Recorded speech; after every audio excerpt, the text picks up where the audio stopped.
Jumlah korban tewas akibat gempa Turki dan Suriah melampaui 25.000 jiwa pada hari Sabtu malam akibat gempa magnitudo 7,8 yang melanda dua negara tersebut pada Senin lalu.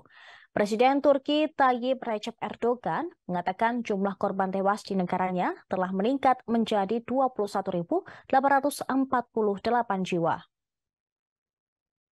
Sementara itu, Erdogan juga mengungkapkan jumlah korban terluka mencapai 80.104 orang di negaranya. Kantor berita AFP melaporkan bahwa sekitar 3.553 orang tewas di Suriah. Jumlah itu termasuk 2.166 orang yang jadi korban di daerah yang dikuasai oleh pemberontak di Barat Laut, menurut informasi dari White Helmets, sebuah organisasi sukarelawan di Suriah. Jumlah orang yang terluka di semua wilayah Suriah mencapai 5.273. Rinciannya 2.326 di daerah yang dikuasai pemerintah dan 2.950 orang di daerah yang dikuasai pemberontak.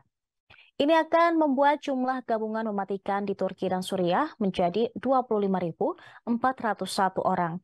Koordinator Bantuan Darurat PBB, Martin Griffiths, mengatakan jumlah korban tewas akibat gempa kemungkinan akan lebih banyak 2 kali lipat.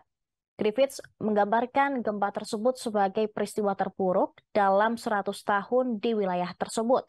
Dia berharap bantuan di Suriah akan disalurkan ke daerah-daerah yang dikuasai pemerintah dan oposisi. Tetapi hal-hal terkait tersebut belum diketahui dengan jelas.